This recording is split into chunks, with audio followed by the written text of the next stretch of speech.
ਸਾਡੀ ਨੌਜਵਾਨ ਜਿਹੜੀ ਨਸਲ ਹੈਗੀ, ਇੱਕ ਮੈਨੂੰ ਅਲਮੀਆਂ ਕਹਾਂਗਾ ਕਿ ਸਾਡੀ ਨੌਜਵਾਨ ਨਸਲ ਰਾਈਟਰ ਨਾਲੋਂ ਜ਼ਿਆਦਾ ਹੀਰੋ ਨੂੰ ਜਾਣਦੀ ਹੈ, ਰਾਈਟਰ ਨਾਲੋਂ ਜ਼ਿਆਦਾ ਇੱਕ ਸਾਹਮਣੇ ਨਜ਼ਰ ਆਉਣੀ ਚਾਹੀਦੀ ਚੀਜ਼ ਨੂੰ ਜਾਣਦੀ ਹੈ ਜੀ। ਕਿਉਂਕਿ ਰਾਈਟਰ ਜਿਹੜਾ ਨਸਲਾਂ ਸਵਾਰਦਾ ਹੈਗਾ ਜੀ, ਬਿਲਕੁਲ, ਉਹ ਤੇ ਤੁਹਾਡੇ ਮਾਜ਼ੀ ਨੂੰ ਤੁਹਾਡੇ ਮੁਸਤਕਬਲ 'ਚ ਬਦਲਦਾ ਹੈਗਾ ਜੀ, ਬਿਲਕੁਲ ਠੀਕ ਹੈ। ਕੀ ਵਜ੍ਹਾ ਹੈ ਇਹਦੀ ਬੁਨਿਆਦੀ ਵਜ੍ਹਾ ਹੈਗੀ ਹੈ, ਅਗਰ ਤੁਹਾਡੇ ਘਰ ਪੁੱਤਰ ਜਾਂ ਧੀ ਜੰਮੇ ਤਾਂ ਉਹਦੀ ਜੰਮਦੀ ਦੀ ਤੁਸੀਂ ਜ਼ਬਾਨ ਕੱਟ ਦਿਓ ਤੇ ਫਿਰ ਕਹੋ ਕਿ ਬੋਲਦਾ ਨਹੀਂਗਾ, ਉਹ ਕਿਵੇਂ ਬੋਲੇਗਾ? ਸਤਿ ਸ੍ਰੀ ਅਕਾਲ ਤੇ ਸਲਾਮ, ਮੈਂ ਤੁਹਾਡਾ ਮੇਜ਼ਬਾਨ ਨਾਸਿਰ ਅਲੀ ਤੇ ਤੁਸੀਂ ਦੇਖ ਰਹੇ ਹੋ ਇੰਡੋਜ਼ ਟੀਵੀ ਆਸਟ੍ਰੇਲੀਆ। ਪ੍ਰੋਗਰਾਮ ਲਹਿੰਦੇ ਪੰਜਾਬ ਦੇ ਵਿੱਚ ਜੀ ਆਇਆਂ ਨੂੰ। ਨਾਜ਼ਰੀਨ, ਜਦੋਂ ਵੀ ਪੰਜਾਬ ਦੀ ਰੇਤਲ ਤੇ ਜਾਂ ਪੰਜਾਬ ਦੇ ਕਲਚਰ ਤੇ ਗੱਲ ਹੁੰਦੀ ਏ ਤੇ ਪੰਜਾਬ ਦੇ ਕਲਚਰ ਨੂੰ ਸਾਂਭ ਕੀਤੀ ਏ ਸਾਡੇ ਸ਼ੋਰਾਂ ਨੇ, ਸਾਡੇ ਸ਼ਾਇਰਾਂ ਨੇ ਤੇ ਸਾਡੇ ਲਿਖਾਰੀਆਂ ਨੇ। ਤੇ ਜਦੋਂ ਵੀ ਅਸੀਂ ਪੰਜਾਬੀ ਜ਼ੁਬਾਨ ਦੀ ਗੱਲ ਕਰੀਏ ਜਾਂ ਪੰਜਾਬੀ ਕਲਚਰ ਦੀ ਗੱਲ ਕਰੀਏ ਤੇ ਲਹਿੰਦਾ ਪੰਜਾਬ ਹੋਵੇ ਜਾਂ ਚੜ੍ਹਦਾ ਪੰਜਾਬ, ਇਕਬਾਲ ਕੈਸਰ ਸਾਹਿਬ ਦਾ ਨਾਮ ਲੈਣਾ ਅਸੀਂ ਨਹੀਂ ਭੁੱਲਦੇ। ਸਾਡੀ ਖੁਸ਼ਕਿਸਮਤੀ ਹੈ ਕਿ ਅੱਜ ਉਹ ਸਾਡੇ ਨਾਲ ਮੌਜੂਦ ਨੇ। ਅਸੀਂ ਉਹਨਾਂ ਨਾਲ ਗੱਲ ਕਰਾਂਗੇ, ਪੰਜਾਬੀ ਜ਼ੁਬਾਨ ਦੇ ਹਵਾਲੇ ਨਾਲ ਗੱਲ ਕਰਾਂਗੇ ਤੇ ਪੰਜਾਬੀ ਜ਼ੁਬਾਨ ਨੂੰ ਕਿਸ ਤਰ੍ਹਾਂ ਅਸੀਂ ਪ੍ਰਮੋਟ ਕਰਨਾ ਹੈ, ਕਿਸ ਤਰ੍ਹਾਂ ਅੱਗੇ ਲੈ ਕੇ ਜਾਣਾ ਹੈ, ਇਸ ਹਵਾਲੇ ਨਾਲ ਵੀ ਗੱਲਬਾਤ ਕਰਾਂਗੇ। अस्सलाम वालेकुम सर। ਵਾਲੇਕੁਮ ਅਸਲਾਮ ਜੀ, ਕੀ ਹਾਲ ਚਾਲ? ਬਿਲਕੁਲ ਠੀਕ ਹੈ ਜੀ, ਬਹੁਤ ਵਧੀਆ। ਮੈਂ ਆਪਣੇ ਦਰਸ਼ਕਾਂ ਨੂੰ ਜਿਹੜਾ ਹੈ ਉਹ ਪਹਿਲੇ ਫਤਿਹ ਬੁਲਾ ਲਵਾਂ ਕਿ ਵਾਹਿਗੁਰੂ ਜੀ ਕਾ ਖਾਲਸਾ, ਵਾਹਿਗੁਰੂ ਜੀ ਕੀ ਫਤਿਹ। ਬਹੁਤ ਚੰਗਾ ਲੱਗ ਰਿਹਾ ਜੀ ਕਿ ਦੋਵਾਂ ਪੰਜਾਬਾਂ 'ਚ ਵੇਖਿਆ ਜਾ ਰਿਹਾ ਹੈ ਔਰ ਪੰਜਾਬੀ ਜਿੱਥੇ ਵੀ ਨੇ ਉਹ ਪੰਜਾਬੀ ਨੇ ਔਰ ਉਹਨਾਂ ਦਾ ਇਹ ਆਪਸ 'ਚ ਮੇਲ ਜੋਲ, ਉਹਨਾਂ ਦਾ ਮਿਲਣਾ ਗਿਲਣਾ ਬਿਲਕੁਲ ਠੀਕ ਹੈ, ਬਹੁਤ ਵਧੀਆ ਗੱਲ ਹੈ। ਸਰ, ਮੌਜੂਦਾ ਹਾਲਾਤ ਤੋਂ ਹੀ ਅਸੀਂ ਗੱਲ ਕਰਾਂਗੇ ਕਿ ਬੜਾ ਅਫਸੋਸਨਾਕ ਪਹਿਲੂ ਹੋਇਆ। ਕੱਲ ਤੁਸੀਂ ਇਹਦੇ ਬਾਰੇ 'ਚ ਇੱਕ ਇhtਜਾਜ ਵੀ ਕੀਤਾ, ਇੱਕ ਰੈਲੀ ਵੀ ਕੱਢੀ ਹੈਗੀ ਹੈ ਲਾਹੌਰ ਪ੍ਰੈਸ ਕਲੱਬ ਦੇ ਅੱਗੇ। ਗੱਲ ਇਹ ਸੀ ਕਿ ਕੀ ਵਜ੍ਹਾ ਹੈ ਕਿ ਇੰਨਾ ਮਾਯੂਬ ਸਮਝਿਆ ਗਿਆ ਕਿ ਇੱਕ ਨਾਮ ਨਿਹਾਦ ਇੰਸਟੀਟਿਊਟ ਨੇ ਪੰਜਾਬੀ ਬੋਲਣ ਤੇ ਪਾਬੰਦੀ ਲਾ ਦਿੱਤੀ। ਤੁਸੀਂ ਕੀ ਕਰੋਗੇ, ਕਹੋਗੇ, ਤੁਹਾਡੇ ਕੀ ਵਿਚਾਰ ਨੇ ਇਸ ਬਾਰੇ 'ਚ? ਦੇਖੋ, ਸਾਡਾ ਪਹਿਲਾ ਸ਼ਾਇਰ ਜਿਹੜਾ ਬਾਬਾ ਫਰੀਦ ਹੈ, ਦੂਜਾ ਬਾਬਾ ਨਾਨਕ ਹੈ। ਬਾਬੇ ਫਰੀਦ ਤੋਂ ਬਾਬੇ ਨਾਨਕ ਤੱਕ ਦਾ ਜਿਹੜਾ ਸਫ਼ਰ ਹੈਗਾ ਔਰ ਫਿਰ ਉਸ ਤੋਂ ਬਾਅਦ ਸ਼ਿਵ ਕੁਮਾਰ ਬਟਾਲਵੀ, ਅਮਰਤਾ ਪ੍ਰੀਤਮ, ਅਹਿਮਦ ਰਾਈ ਔਰ ਬਾਬਾ ਨਜਮੀ ਤਿੱਕਰ, ਅਸੀਂ ਸਾਰੇ ਜਿਹੜੇ ਹਾਂ ਇਹ ਜਿੰਨਾ ਕੁਝ ਵੀ ਹੈ ਇਹ ਸਾਰਾ ਪੰਜਾਬ ਦਾ ਸੱਭਿਆਚਾਰ ਹੈ, ਪੰਜਾਬ ਹੈ, ਪੰਜਾਬੀ ਭਾਸ਼ਾ ਹੈ ਔਰ ਸਾਨੂੰ ਤੇ ਆਪਣੀ ਇਸ ਭਾਸ਼ਾ ਦੇ ਉੱਤੇ, ਇਸ ਜ਼ਬਾਨ ਦੇ ਉੱਤੇ ਸਾਨੂੰ ਬੜੇ ਮਾਣ ਹੈ ਔਰ ਅਸੀਂ ਆਪਣੇ ਆਖਰੀ ਸਵਾਸਾਂ ਤੱਕਰ ਇਹਦੇ ਬਾਰੇ, ਇਹੋ ਜਿਹੇ ਗੰਦੇ ਲੋਕਾਂ ਦੇ ਬਾਰੇ ਅਸੀਂ ਲੜਦੇ ਰਹਾਂਗੇ। ਔਰ ਕੱਲ ਤੋਂ ਅਸੀਂ ਆਪਣਾ ਪ੍ਰੋਟੈਸਟ ਸ਼ੁਰੂ ਕੀਤਾ ਹੈ, ਅੰਦੋਲਨ ਕੀਤਾ ਹੈ ਲਾਹੌਰ ਪ੍ਰੈਸ ਕਲੱਬ ਦੇ ਸਾਹਮਣੇ ਔਰ ਉੱਥੇ ਅਸੀਂ ਆਪਣੀ ਗੱਲ ਰੱਖੀ ਸਾਹਮਣੇ। ਅੱਛਾ ਸਰ, ਪੰਜਾਬੀ ਜ਼ੁਬਾਨ ਦੀ ਜਦੋਂ ਵੀ ਗੱਲ ਹੋਈ ਹੈ ਜਾਂ ਪੰਜਾਬੀ ਜ਼ੁਬਾਨ ਨੂੰ ਜਦੋਂ ਵੀ ਅਸੀਂ ਬੋਲਣ ਵਾਸਤੇ ਇਸਤੇਮਾਲ ਕੀਤਾ ਹੈ ਤੇ ਮਾਜ਼ਰਤ ਦੇ ਨਾਲ ਅਸੀਂ ਇਹਨੂੰ ਨਾ, ਜਦੋਂ ਅਸੀਂ ਮਤਲਬ ਅਸੀਂ ਕਿਸੇ ਅੱਛੀ ਜਗ੍ਹਾ ਤੇ ਜਾਵਾਂਗੇ ਨਾ ਜਾਂ ਅਸੀਂ ਕਿਸੇ ਨੂੰ ਅਣਜਾਣ ਬੰਦੇ ਨੂੰ ਮਿਲਾਂਗੇ, ਸਾਡੀ ਜ਼ੁਬਾਨ 'ਚ ਇੱਕਦਮ ਹੀ ਜਿਹੜੀ ਹੈ ਸਾਡੀ ਮਾਂ ਬੋਲੀ ਨਹੀਂ ਆਏਗੀ। ਅਸੀਂ ਜਾਂ ਤਾਂ ਉਰਦੂ ਬੋਲਣੀ ਸ਼ੁਰੂ ਕਰ ਦਿਆਂਗੇ ਜਾਂ ਅਸੀਂ ਇੰਗਲਿਸ਼ 'ਚ ਗੱਲ ਕਰਾਂਗੇ ਅਗਲੇ ਬੰਦੇ ਦੇ ਨਾਲ ਜਿਹਨੂੰ ਅਸੀਂ ਨਹੀਂ ਜਾਣਦੇ ਹੈਗੇ, ਮੁਹੱਜ਼ਬਪਨ ਨਾਲ ਆਪਣੇ ਲੋ ਸ਼ੋਅ ਕਰਦੇ ਹੈਗੇ ਤੇ ਸਾਡੀ ਮਾਂ ਬੋਲੀ ਦੀ ਪਿੱਛੇ ਜਾਣ ਤੋਂ ਜਾਂ ਇਹਨੂੰ ਬੋਲਣ ਤੋਂ ਸ਼ਰਮ ਮਹਿਸੂਸ ਕਰਨਾ ਜਾਂ ਅਹਿਸਾਸੇ ਕਮਤਰੀ ਸਮਝਣਾ, ਇਹ ਐਲੀਮੈਂਟ ਕਿੱਥੋਂ ਸ਼ਾਮਿਲ ਹੋਇਆ ਤੁਹਾਡੇ ਖਿਆਲ ਨਾਲ? ਇਹ ਤੁਸੀਂ ਸਰਜਨ ਹੋ, ਤੁਸੀਂ ਇਸ ਜ਼ੁਬਾਨ ਦੇ ਜਿਹੜੇ ਆ ਉਹ ਪ੍ਰਮੋਟਰ ਹੋ, ਤੁਸੀਂ ਇਸ ਜ਼ੁਬਾਨ ਨੂੰ ਲੈ ਕੇ ਚੱਲ ਰਹੇ ਹੋ, ਤੁਸੀਂ ਕੀ ਸਮਝਦੇ ਹੋ ਕਿੱਥੇ ਆ ਕੇ ਇਹ ਚੀਜ਼ ਜਿਹੜੀ ਸੀ ਇਹ ਸਾਡੇ ਵਿੱਚ ਅਹਿਸਾਸੇ ਕਮਤਰੀ ਦੇ ਤੌਰ ਤੇ ਪੈਦਾ ਹੋ ਗਈ? ਦੇਖੋ ਜੀ, ਇਹਦੀਆਂ ਜੜ੍ਹਾਂ ਜਿਹੜੀਆਂ ਨੇ ਬਹੁਤ ਦੂਰ ਨੇ। ਠੀਕ। ਬ੍ਰਿਟਿਸ਼ ਰਾਜ ਜਦੋਂ ਇੱਥੇ ਆਇਆ ਤਾਂ ਬ੍ਰਿਟਿਸ਼ ਨੂੰ ਸਭ ਤੋਂ ਜ਼ਿਆਦਾ ਜਿਹੜਾ ਸੀ ਨਾ ਮਜ਼ਾਮਤ ਦਾ ਸਾਹਮਣਾ ਕਰਨਾ ਪਿਆ ਮਹਾਰਾਜਾ ਰਣਜੀਤ ਸਿੰਘ ਕੋਲੋਂ। ਓਕੇ। 50 ਸਾਲ ਤੱਕ ਮਹਾਰਾਜਾ ਰਣਜੀਤ ਸਿੰਘ ਨੇ ਆਪਣੀ ਸਰਕਾਰ ਕੀਤੀ ਜਦੋਂ ਕਿ ਉਹਨੇ ਬ੍ਰਿਟਿਸ਼ ਨੂੰ ਸਤਲੁਜ ਕ੍ਰਾਸ ਨਹੀਂ ਕਰਨ ਦਿੱਤਾ ਔਰ ਰਣਜੀਤ ਸਿੰਘ ਦੇ ਡੈਥ ਤੋਂ ਬਾਅਦ ਸਿਰਫ ਕੇਵਲ 10 ਸਾਲਾਂ ਦੇ ਅੰਦਰ ਬ੍ਰਿਟਿਸ਼ ਨੇ ਲਾਹੌਰ ਤੇ ਕਬਜ਼ਾ ਕਰ ਲਿਆ। ਜਿਹੜਾ 50 ਸਾਲ ਉਹ ਪੰਜਾਬ 'ਚ ਨਹੀਂ ਵੜ ਸਕੇ, ਸਤਲੁਜ ਕ੍ਰਾਸ ਨਹੀਂ ਕਰ ਸਕੇ ਔਰ ਉਹਨਾਂ ਨੇ ਉਹਦਾ ਬਦਲਾ ਲਿਆ ਸਾਡੇ ਕੋਲੋਂ ਔਰ ਸਾਡੀ ਜ਼ਬਾਨ, ਸਾਡਾ ਸੱਭਿਆਚਾਰ, ਉਹਦੇ ਉੱਤੇ ਉਹਨਾਂ ਨੇ ਪਾਬੰਦੀਆਂ ਲਾਈਆਂ। ਉਸ ਤੋਂ ਬਾਅਦ ਮੈਂ ਇਹ ਦੱਸਾਂਗਾ ਕਿ ਇੱਕ ਵੇਲਾ ਉਹ ਸੀ ਕਿ ਮਹਾਰਾਜਾ ਰਣਜੀਤ ਸਿੰਘ ਦੇ ਦਰਬਾਰ ਜਦੋਂ ਵੇਲਾ ਸੀ ਤੇ ਇੱਥੇ ਪੰਜਾਬੀ ਪੜ੍ਹਾਈ ਜਾਂਦੀ ਸੀ। ਸਾਡੇ ਮਜੀਦ ਸ਼ੇਖ ਸਾਹਿਬ ਇੱਕ ਸਾਡੇ ਬੜੇ ਅੱਛੇ ਖੋਜਕਾਰ ਨੇ, ਉਹਨਾਂ ਨੇ ਖੋਜ ਕੀਤੀ ਕਿ ਬ੍ਰਿਟਿਸ਼ ਜਦੋਂ ਇੱਥੇ ਆਏ ਤਾਂ ਉਹਨਾਂ ਨੇ ਇੱਥੇ ਆ ਕੇ ਇੱਕ ਕੰਮ ਕੀਤਾ ਕਿ ਜਿਹੜਾ ਬੰਦਾ ਵੈਪਨ ਜਮ੍ਹਾਂ ਕਰਾਵੇ, ਹਥਿਆਰ ਦੇਵੇ ਔਰ ਉਹ ਹਥਿਆਰ ਸੁੱਟੇ ਗੌਰਮੈਂਟ ਦੇ ਅੱਗੇ, ਉਹਨੂੰ ਅਸੀਂ ਇੱਕ ਚਵਾਨੀ ਜਾਂ ਉਸ ਵਕਤ ਦਾ ਜਿਹੜਾ ਸਿੱਕਾ ਸੀ ਉਹਦਾ ਚੌਥਾ ਹਿੱਸਾ ਦੇਵਾਂਗੇ। ਅਗਰ ਕੋਈ ਬੰਦਾ ਪੰਜਾਬੀ ਕਾਇਦਾ ਜਮ੍ਹਾਂ ਕਰਾਵੇ ਤਾਂ 1 ਰੁਪਈਆ ਦੇਵਾਂਗੇ। ਸੋ ਇਹਨਾਂ ਕਾਇਦਿਆਂ ਦਾ ਇੱਥੇ ਢੇਰ ਲੱਗ ਗਿਆ ਕਿ ਉਹਨਾਂ ਨੂੰ ਉਹ ਸਾਰੇ ਕਾਇਦੇ ਸਾੜਨੇ ਪਏ। ਸੋ ਇਹ ਸੀ ਉਹ ਪਹਿਲੀ ਸ਼ੁਰੂਆਤ ਜਿੱਥੋਂ ਪੰਜਾਬੀ ਦੇ ਨਾਲ ਅੰਗਰੇਜ਼ਾਂ ਨੇ ਨਫ਼ਰਤ ਸ਼ੁਰੂ ਕੀਤੀ, ਔਰ ਉਹ ਨਫ਼ਰਤ ਇਸ ਹੱਦ ਤੱਕ ਆ ਗਈ ਕਿ ਅੱਜ ਅਸੀਂ ਆਪਣੀ ਮਾਂ ਨੂੰ ਆਪ ਗਾਲ ਕੱਢਣ ਜੋਗੇ ਹੋ ਗਏ ਹਾਂ। ਸੋ ਇਹ ਹੈ ਸਾਰਾ ਉਹ ਇਹਦੀ ਬੈਕਗਰਾਉਂਡ। ਅਗਲੀ ਗੱਲ ਇਹ ਹੈ ਕਿ ਇਹ ਸਭ ਕੁਝ ਜਿਹੜਾ ਹੈ ਬ੍ਰਿਟਿਸ਼ ਨੇ ਬਕਾਇਦਾ, ਉਰਦੂ ਕੋਈ ਜ਼ਬਾਨ ਨਹੀਂ ਹੈਗੀ, ਇਹ ਤੇ ਪੱਕੀ ਗੱਲ ਹੈ ਕਿ ਉਰਦੂ ਕਤਲ ਕੋਈ ਜ਼ਬਾਨ ਨਹੀਂ, ਇਹ ਹਿੰਦੀ ਔਰ ਅਰਬੀ ਫਾਰਸੀ ਦਾ ਮਿਕਸਚਰ ਹੈਗਾ। ਔਰ ਇਸ ਜਿਹੜਾ ਮਿਕਸਚਰ ਹੈ, ਇਸ ਮਿਕਸਚਰ ਨੂੰ ਬਣਾਉਣ ਵਾਸਤੇ ਫੋਰਟ ਵਿਲੀਅਮ ਕਾਲਜ ਬਣਾਇਆ ਗਿਆ, ਔਰ ਫੋਰਟ ਵਿਲੀਅਮ ਕਾਲਜ ਕਲਕੱਤੇ ਦੇ ਅੰਦਰ ਇਸ ਭਾਸ਼ਾ ਨੂੰ, ਇਸ ਜ਼ਬਾਨ ਨੂੰ ਬਕਾਇਦਾ ਬਣਾਇਆ ਗਿਆ। ਔਰ ਉਹ ਤੁਸੀਂ ਕੋਈ ਵੀ ਉਰਦੂ ਦੀ ਡਿਕਸ਼ਨਰੀ ਚੁੱਕ ਕੇ ਵੇਖ ਲਓ, ਉਹਦੇ 'ਚ ਕੀ ਹੋਏਗਾ ਕਿ ਕੋਈ ਵੀ ਅਕਸ਼ਰ ਜਿਹੜਾ ਦਿੱਤਾ ਗਿਆ ਹੈ ਉਹਦੇ ਪਹਿਲੇ ਉਹਦਾ ਜਿਹੜਾ ਮੂਲ ਦੱਸਿਆ ਗਿਆ ਕਿ ਕਿੱਥੋਂ ਆਇਆ ਹੈ, ਉਹਦੇ ਅੱਗੇ ਲਿਖਿਆ ਹੋਏਗਾ ਐਨ, ਮਤਲਬ ਇਹ ਅਰਬੀ, ਜਾਂ ਉਹ ਹਿੰਦੀ ਲਿਖਿਆ ਹੋਏਗਾ ਜਾਂ ਕੋਈ ਫਾਰਸੀ ਲਿਖਿਆ ਹੋਏਗਾ।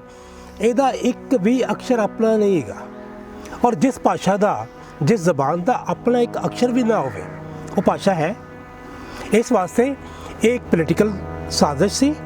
ਉਹ ਸਾਜ਼ਿਸ਼ ਅਧੀਨ ਇੱਥੇ ਉਰਦੂ ਲਾਗੂ ਕੀਤੀ ਗਈ, ਜਿਹੜਾ ਕਿ ਹਿੰਦੀ ਦਾ ਹੀ ਰੂਪ ਸੀ, ਉਹ ਇੱਥੇ ਲਾਗੂ ਕੀਤੀ ਗਈ।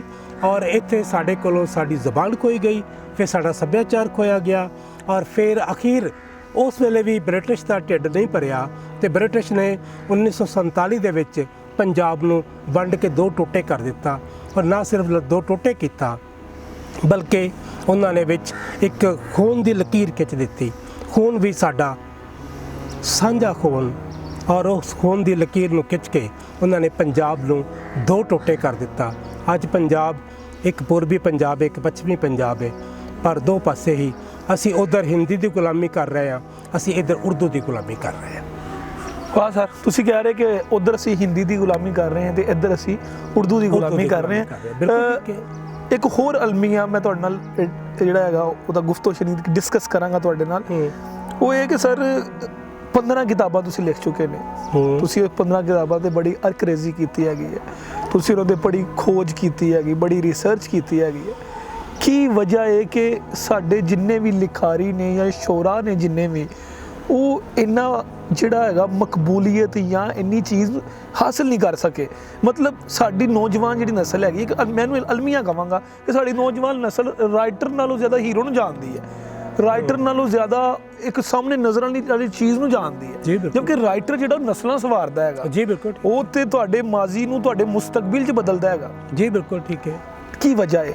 ਇਹਦੀ ਬੁਨਿਆਦੀ ਵਜ੍ਹਾ ਹੈਗੀ ਹੈ, ਅਗਰ ਤੁਹਾਡੇ ਘਰ ਪੁੱਤਰ ਜਾਂ ਧੀ ਜੰਮੇ ਤਾਂ ਉਹਦੀ ਜੰਮਦੀ ਦੀ ਤੁਸੀਂ ਜ਼ਬਾਨ ਕੱਟ ਦਿਓ ਤੇ ਫਿਰ ਕਹੋ ਕਿ ਬੋਲਦਾ ਨਹੀਂਗਾ, ਉਹ ਕਿਵੇਂ ਬੋਲੇਗਾ?